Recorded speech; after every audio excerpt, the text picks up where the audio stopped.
Je suis le président de l'association Athéna. Oui. C'est une association qui vient de naître à Saint-Genis-Pouilly. Le nom de l'association, ça veut dire Association Gessienne pour la transition écologique et pour la protection de la nature et du patrimoine. Et en fait, je suis là pour juste adresser une question aux élus de la majorité de Saint-Genis-Pouilly. En fait, au vu des résultats des analyses statistiques sur les données récoltées au sujet du déclin des centres commerciaux, au vu du rapport du GIEC, en fait, qui nous raconte la nécessité de l'urgence climatique et de modifier notre manière de produire et de consommer, et de la circulaire du Premier ministre du 24 août qui alerte les préfets d'arrêter en fait tous les projets d'imperméabilisation des sols à fin commerciale. Donc c'est quand qu'on pourra repérer au niveau local la prise de conscience qu'au niveau national prend forme. Par exemple, par l'arrêt immédiat de tout projet de construction de centres commerciaux. Nos élus locaux sont en fait en retard de 20 ans. Ils demeurent encore dans une logique qui a montré toutes ses limites et ses failles.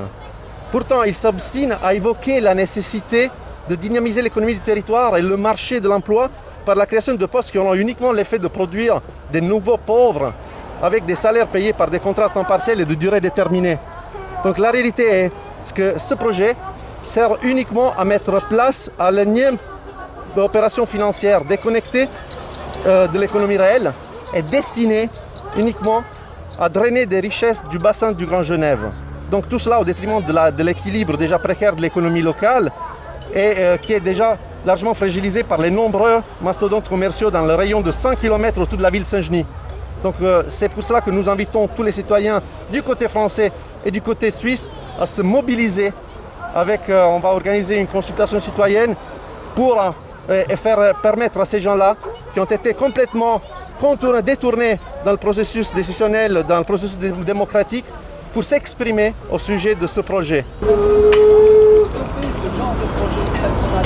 Je suis ici parce que d'abord je suis originaire de la commune de Saint-Genis-Pouilly, le hameau de Fly, et que j'ai vécu à 30 mètres de la rivière La London, qui est mon terrain de jeu pendant toute mon enfance.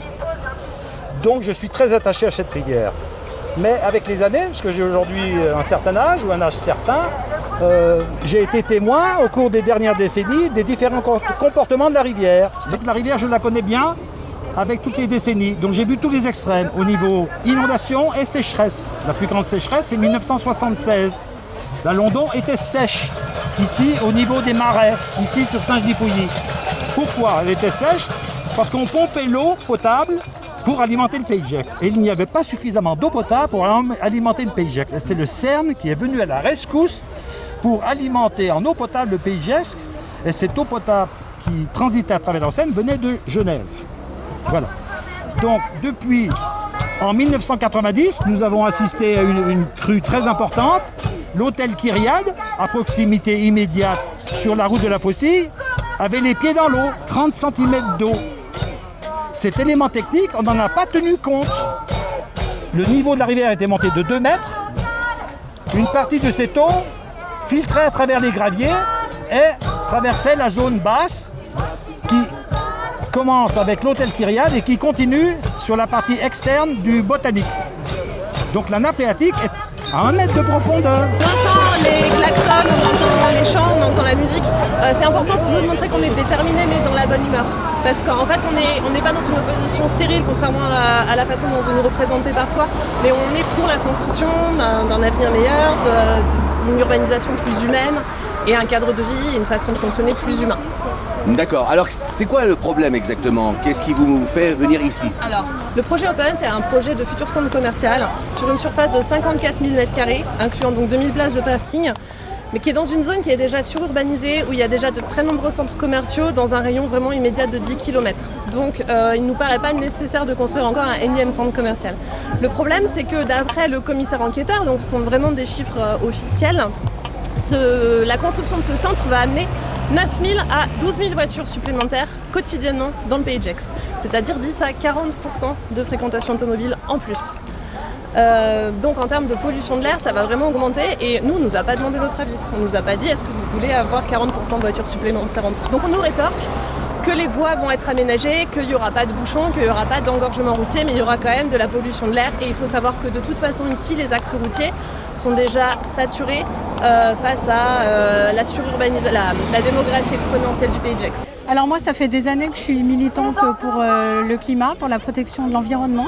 Et je suis donc absolument contre ce projet Open qui va complètement démolir un territoire et nous amener beaucoup de trafic autoroutier. C'est que comme il y a eu un moratoire demandé par le gouvernement, on espère que le préfet, le maire, le ministre, le président stoppent ce projet et qu'on n'ait pas de Open à Saint-Genis. Donc c'est un projet qui est porté par qui? La ville de Saint-Genis. La ville de Saint-Genis, quelqu'un en particulier? Oui, le maire de Saint-Genis, M. Bertrand. D'accord. Par rapport à cette manifestation, elle serait issue justement de la minorité qui serait favorable à d'autres projets par rapport aux siens, donc ce qu'il appellerait de la concurrence. Est-ce que tu as vu cet article de journal? Oui, j'ai lu cet article, mais moi personnellement, et ainsi que mon colistier, on est contre l'élargissement de Val Thoiry et le centre commercial à Ferney. On n'est pas uniquement contre Open, on est contre une généralité des centres commerciaux. Mais figurez-vous, il y a quelqu'un qui m'a dit que les commerçants étaient pour et soutenaient ce projet.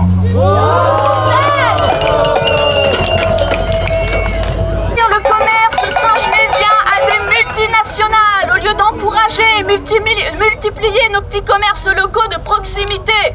Oui, parce que contrairement à ce que j'ai lu dernièrement, les commerces locaux ne sont pas là uniquement pour les personnes à mobilité réduite, mais bien pour les habitants de la ville dans un souci de respect de l'environnement et pour nos enfants.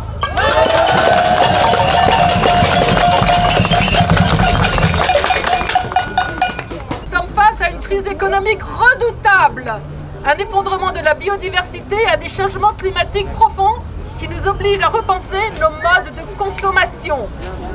Alors, face à Open, nous avons deux scénarios. Premièrement, scénario numéro 1, comme l'espace Candide, Open fait un bid. Alors, si Open fait un bid, il n'y aura pas de clients. S'il n'y a pas de clients, ben, il n'y a pas de boutique. Et puis s'il n'y a pas de boutique, il n'y a pas besoin de vendeurs. Donc il n'y a pas de création d'emplois. Open marche du feu de Dieu. Des emplois à gogo.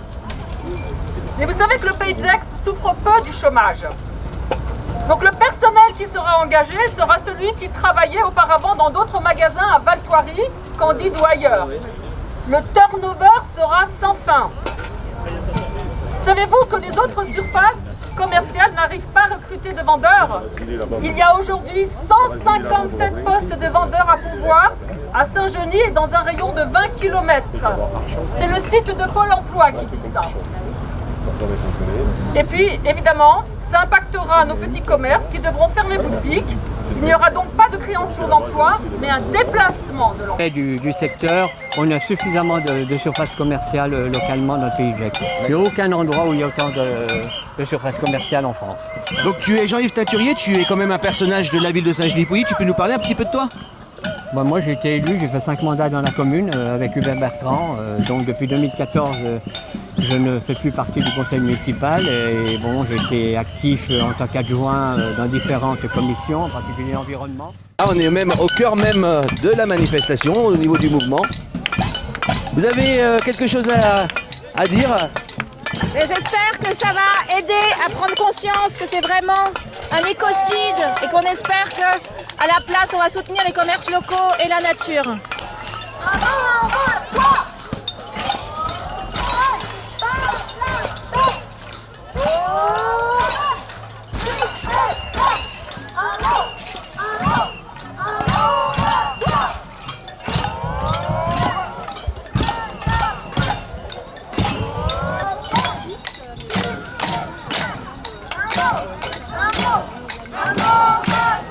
Je suis là pour défendre les terrains que l'on veut imperméabiliser pour rien, uniquement pour des raisons commerciales. C'est inacceptable, on a assez de galeries commerciales. C'est 10 000 m² de terrain sous lequel il circule une nappe phréatique. L'eau est indispensable, demain nous n'en aurons pas assez.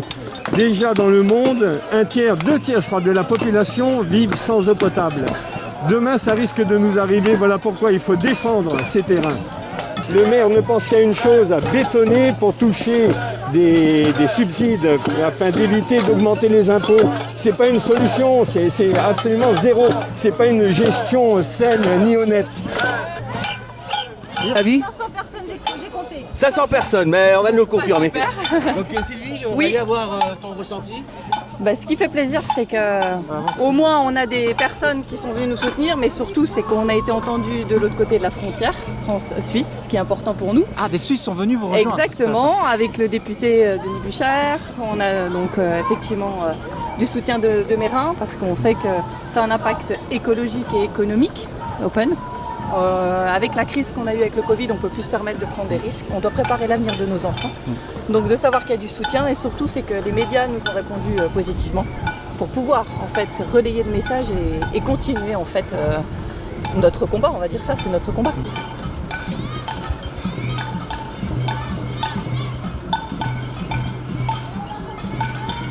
On lutte avec l'association des citoyens de Saint-Genis contre ce projet-là.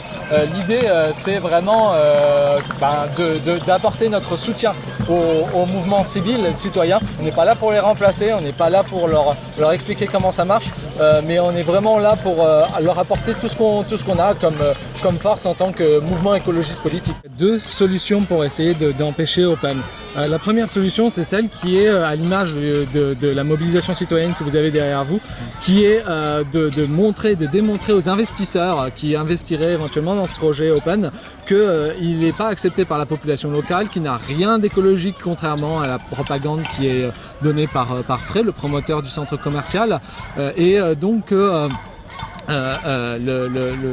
n'ont aucun intérêt finalement à venir ici investir dans ce projet-là. C'est vraiment un argument économique à ce niveau-là pour démontrer ça. Deuxièmement, il y a l'argument politique. Alors ça, c'est sûr que la plupart des recours, ils ont été intentés notamment par les centres commerciaux de la région, principalement pour concurrence économique déloyale. Mais en fait, le mouvement politique, il se fait aussi au niveau de l'agglomération, au niveau des élus locaux, parce que c'est eux qui sont soit pour ou soit contre, qui permettent d'avoir les autorisations de déclasser les terrains, de faire les autorisations de construction. Et là, on a l'outil politique lié à ce que Emmanuel Macron et son Premier ministre Jean Castex nous ont promis, c'est-à-dire un moratoire sur la construction des centres commerciaux en France. Et pour ça, on a besoin d'avoir le soutien de la préfecture, de la préfecture, qui peut, grâce à la mobilisation encore une fois des citoyennes et des citoyens, nous apporter ce levier-là pour stopper le projet de façon légale.